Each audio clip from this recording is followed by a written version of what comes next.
All right. I want to start this episode by asking you a question. Are the Utah Jazz? Yo, I was about to ask the same Someone question. has to ask the question. Oh somebody God, does. Somebody does. Question.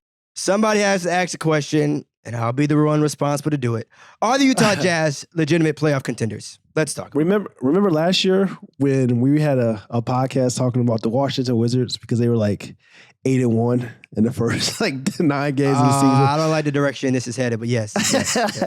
Okay, positives for the Utah Jazz. I feel like they have a nice group of vets and young talent. They play the game the right way, and everybody kind of knows their strengths. So it's nobody is like trying to do too much on the basketball court. They pass the ball, they move the ball around. Like watching the games that they have played, nobody really takes a bad shot. Like you have a bunch of guys that are all comfortable in the role, all comfortable just playing the game of basketball the right way. So I think that's what benefited them so far early on this season. Also, it's like it's no expectations. When you have no expectations, you can just let it fly. It's just like you go out there, you just play hard and try to win. Like it's nobody's saying like, oh, they're going to the playoffs. Most people think they're going to take. Like there's no expectations for the Utah Jazz. So the fact that they're this great so far, it's just kind of like, wow, okay, cool. Clap it up. You know, they played very hard. But at the end of the day, it is early. Oh, party pooper. It is party early. Damn pooper. I would say this, though. I like watching this Jazz team more so than the one with Rudy Gobert. I was getting ready to say something. And Donovan Mitchell. I was getting ready to say something, but some people may be upset from Utah if I said it. But yeah, I think they're in a very unique situation. To your point, too, the Utah Jazz are playing freely, right? Yeah. There's no pressure. They could tank. Nobody would say anything. They, it's understood. I'll tell you what, though. If I'm the damn GM, I'm pissed. I'm not about to share a lie to you. If I constructed this damn team and I'm seeing wins after wins after wins, what the hell are y'all doing? Yes. Hey, guys, appreciate it, Mm-hmm. but let's go. Let's everybody calm down. It's early. It is early, but still, it might be early. But guys, let's look at the bigger picture. And again, of course, the players shouldn't give a damn. The players should not give two shits about whether or not the Jazz as an organization are trying to tank. But if I'm the top guy in charge that built this damn team, never thought you would have to consider trading away pieces because you're too good. But yeah, that's crazy. That's where they might be. That's where they might be. That's crazy because, and it's coming too. Like they keep on winning. It's going to happen. Jordan They're not going to say it. Jordan Clarkson averaging 17 points per game. Lauri Markkanen averaging 21 points per game. Those are two players that can play on, really great teams. like Lauri could be a missing piece for a lot of teams that needs a power forward that can space the floor. He's solid. He was a high draft pick for a reason. I mean, he kind of refound himself last year with the Cleveland Cavaliers and stuff like that because he had a lot of injury history before last year. So it's good to see him playing well. Colin Sexton's probably the only guy that's going to stay for the duration of like the next few years. I feel like Jordan Clarkson will be gone. I feel like Lauri probably be gone. I feel like Conley's going to be gone as well. Like you said, it's early, but if they keep winning, if 10 more games and we look up and they're still hovering around the top of the West, yeah, it's time to get the listen. Time to get those calls ready, trade calls ready. Anytime you start a season 8-3, second in the Western Conference, you have every right to believe that you are a legitimate playoff contender. Now I know there's a lot of people that think that the Jazz, again, have won too many games, whatever that means, and they feel like they should be tanking. But at the end of the day, hey, I can't sit here and knock what's going on in Utah. They win a basketball game season. It's 82. You're right, but you know what? Yeah.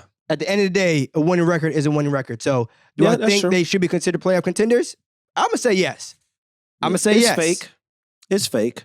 Just like some of the teams. But at least they're doing it, though. At this point, now whether or not we question whether or not they can maintain this, that's one thing. But hey, we can't sit here and deny what they are doing. Mm-hmm. Yeah, I mean, like you said, there's no expectations. They're playing very freely. And then once again, they know themselves. They know, like everybody on that team knows themselves. Knows like, yo, other than probably Colin Sexton, maybe had the potential to be an all-star someday. But everybody knows like, yo, I'm a starter in this league. You know, I'm one of the best players in this league when we talk about the overall landscape of 300 and 400 players. I don't know how many players, but you know what I'm talking about. So it's just kind of like, yeah. So it's just kind of like they know their roles and they know their strengths and they know their weaknesses. So it's just kind of like everybody can play off of that and play really well. It's kind of like one of those teams when you watch March Madness and you have a team that's a high seed where they're the number 1 seed, number 2 seed in the conference, and then they go up against a team where a lot of people may not know about. They're like a 14 seed or 13 or 12 seed, and the 12 seed ends up winning because they've played 4 years together. They have a bunch of guys that know themselves, have a bunch of guys that there's no stars, there's no egos on the team, and they're able to beat some of these top teams because it's like, yo, everybody knows themselves. He knows their strengths. He knows their weakness. That's kind of what the Utah Jazz are right now, even though they only been together like, you know, a couple games, but they mesh really well because there's a bunch of guys who are around the same caliber, who all know their strengths, who all knows like what role they're playing, and there's no egos, there's no star. You can't point to one player that should feel like, yo, I should have the ball to score 20 points per game. I should have the ball at the game and when the game's on the line. I should have the ball to set up others. There's no player on that roster that has any type of ego, and that's helping them so far early on. And I hope it stays that way though. Because, you know, naturally over the course of this, you know, season, because they have a lot of young guys. It's not too many vets. And naturally, you know, if they keep winning games, it all sounds good. But it also, too, they don't have, like, too many players on there that have won, like, multiple championships. You know, so it's like, okay, if they do lack locker room presence, how can that be addressed? But either way, for now, they are winning basketball games. In some situations, they probably could have even been thought of to be or predicted to have the worst record in the league. But now we are talking about a team that is second in a conference. It's early. Reality is going to set in soon. If it don't set in for the Jazz, of them, you know, start messing up and the talent is starting saying, okay, well, we're not really, you know, it was a nice like rush. I mean, they fresh off beating Clippers, bro. And I know. Yeah, but it's just like it's a lot of teams that figure things out in LA, man. Yeah, figured some things out. But I really we got to pump the brakes. I think. So if that's the case, if you're going to say that we shouldn't jump ahead and say this team could make the playoffs, I think on the flip side, that's like saying we shouldn't panic with teams that are doing the exact opposite. And I don't agree. I think it's a mixture of both. We had conversations like Ben Simmons. Like Ben Simmons hasn't naturally been playing the way most people thought he would play entering the season. But we also got to remember, like, yo, he's fresh off of not playing for a whole year. He's fresh off of back surgery. So it's things like that when we look at like, okay, the Nets should probably be better, but it's a lot of things that are going on with the Nets internally, with their team, with guys. You know, Ben Simmons has been out. He's missed a couple games. We know what's going on with the Kyrie Irving situation. So it's just kind of like, that's what I'm saying. Internally, it's certain things that are going on. Even if you look at the Los Angeles Lakers, I feel like I'm not going to sit up and say, I know they're scared, they're really bad right now, but I'm not going to sit up and say, well, I'd be shocked if the next 20 games they have a better record than the Utah Jazz. I probably wouldn't be shocked by it. I don't think you'd probably be shocked by it either, because if you look at the landscape of their team and the situation, you're probably like, well, naturally it will make sense. Now we know. But I mean, that to me at this point over these last season and a half is a complete myth. I know it's hard. Yeah, I know it's hard. It's hard. The overall landscape and who's on their team and their roster and what they should be doing, all that stuff to me doesn't mean anything anymore. As of what we've seen as of late, there's no reason to think, especially too when teams haven't given me the reason to feel otherwise. It's not like an emotional state like, oh yeah, I think they haven't done anything to make me feel otherwise. But the Jazz, as much as I want to be confused by it, I still got to acknowledge they're handling business. It's early. It is 10 games, but 3. Not even 3 it weeks. It's been 11. It's 11. Okay, yeah. Hey, 11 is enough for me to question. Had they started out 3-0, 20 games in, that's when you can start seeing the realness of like who teams are, I believe. How quickly the tables turn, because we had a whole episode about how had the Lakers turned it around and they were 1-5. Yeah, because of Russell Westbrook. If the question can be asked after a team winning just one game of the season, then I don't think it's crazy to consider whether or not a team could make the playoffs after they've won 8 out of their first 11 games out the gate. Yeah, I mean, I think I don't think it's not crazy, but I also know that like last year, it's teams that started off in the same, like the Washington Wizards. They start off extremely hot, and then they ended up losing like 40 games on the next.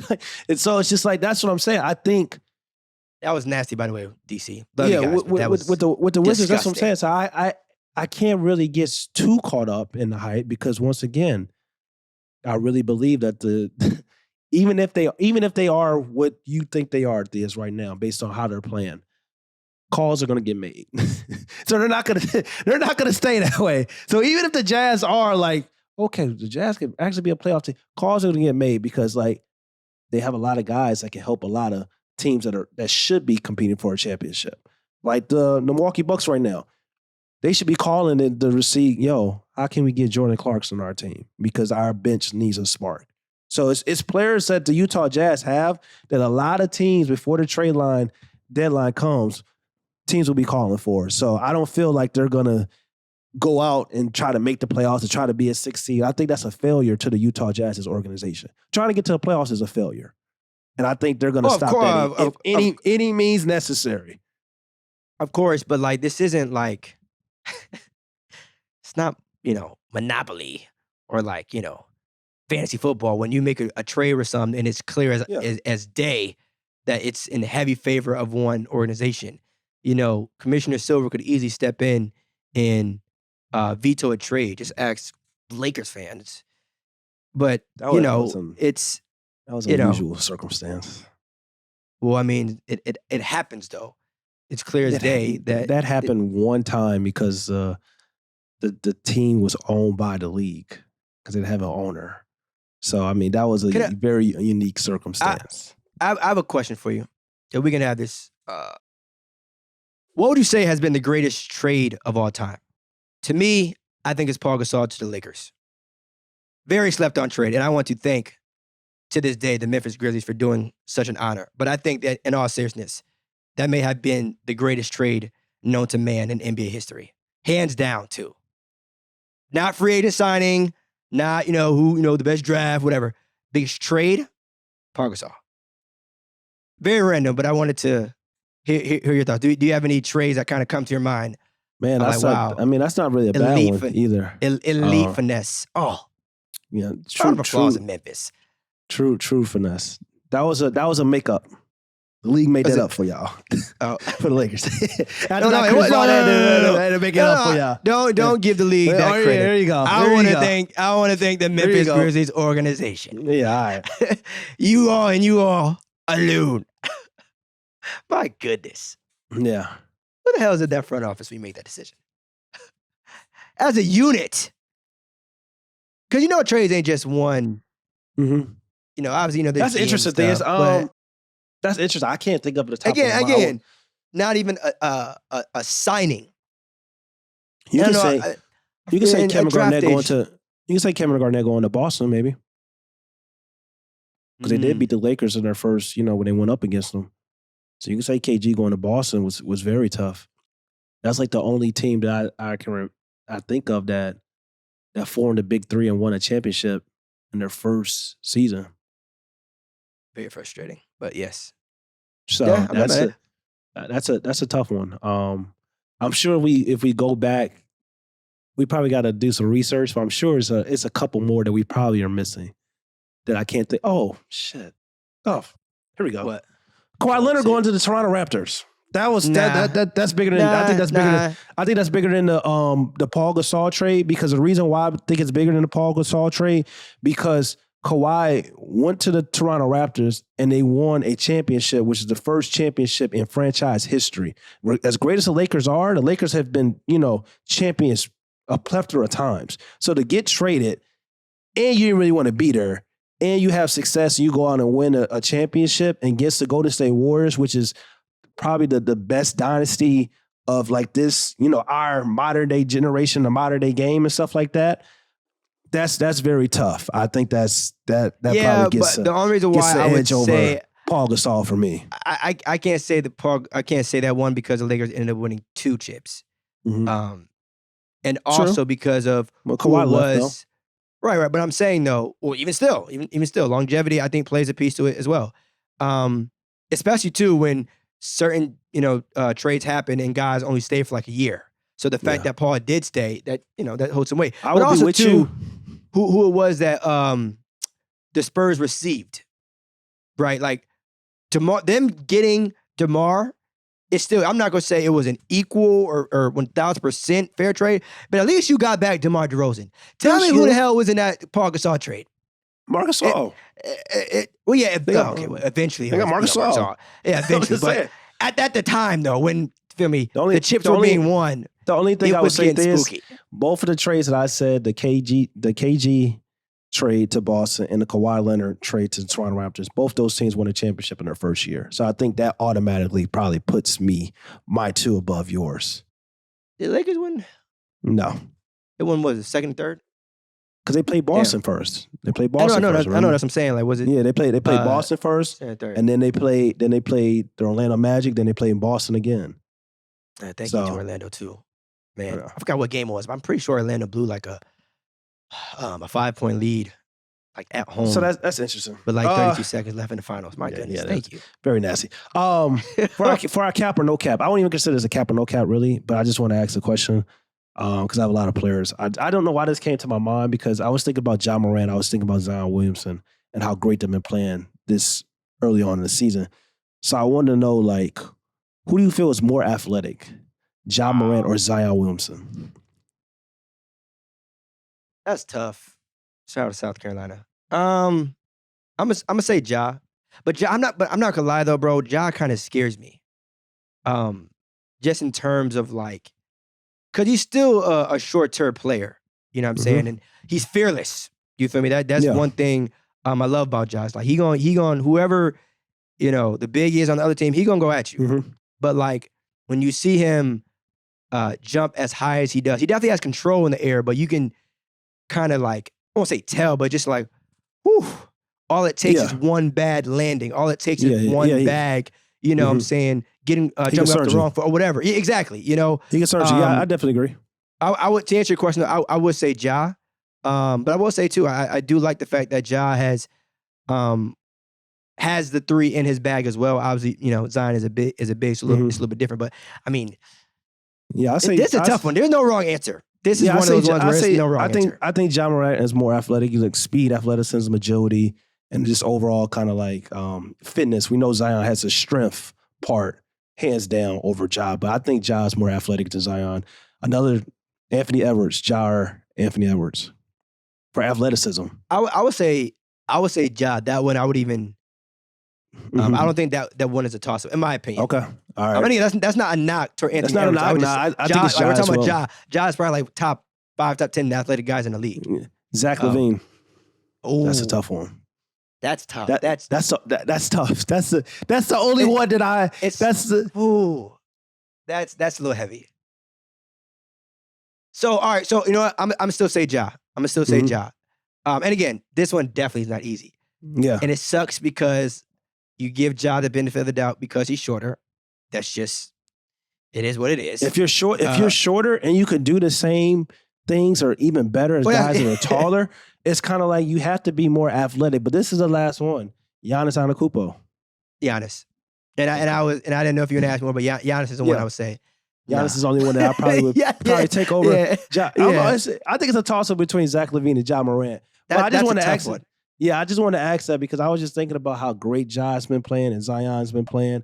And we always talk about these guys' ability to attack the rim and dominate the first level in the basketball zone. So it's just like, I had to ask, like, for its athleticism, who would you rather have between Ja or Zion? So okay, so of these four, who would you say is the most athletic player in the league? Ja, Giannis, Zach LaVine, or Zion Williamson? Ja, Giannis, Zach LaVine, or Zion Williamson? We also had Anthony Edwards on there too. Yeah, but I would just leave that. You taking them out? All right, that's fine. I would say Giannis is probably the most athletic person in the league. I think if you look at, because the same things we talk about Ja for is like what makes up his, the speed, the agility, you can, and not having the strength compared to some of these guys, but the speed, agility, plus the strength that Giannis has makes up his athleticism as well. And you include the strength. So I'm going to have to give the edge to Giannis. Yeah, and I completely agree, especially when you add on the strength piece to it. The strength as well as the overall ability to jump and run. It's and that part, and by that part, he wins in a landslide, and that's what makes it so like leaping ability wise. If you want to run with Ja over Giannis, okay, but at the same time, strength wise, it's not even much of a. How would you rank them? Okay. I'll rank Giannis, Ja, Zach LaVine, Zion. That's how we'll go. Oh. Zach or Zion is tough. Yeah. Damn, I'm about to say Zach LaVine the fourth. That's kind of wicked. I would say top 4 athletic guys in the league. I would go Giannis, Ja, Zion, then Zach LaVine. In that order. I respect it. I ain't mad at it. If I say it's a toss-up. This is one of those where it's like, I would say maybe if you throw those names in reverse, you could look, you make the case is still accurate. But I don't know. Yeah. You can make a case that John Moran is the most athletic player in the league. If you really being one. If someone wants to knock on the door and say, "Yo, it's Zion," I would say, "Hell, that was Zion." Yeah, that's true. But all right, y'all. Y'all know what it is. Y'all know we gonna see you on the next one. Peace. What's up, y'all? It's Theus McBee. Make sure you go follow No Pump Fakes on YouTube, Apple Podcasts, Spotify, and wherever you listen to your podcasts.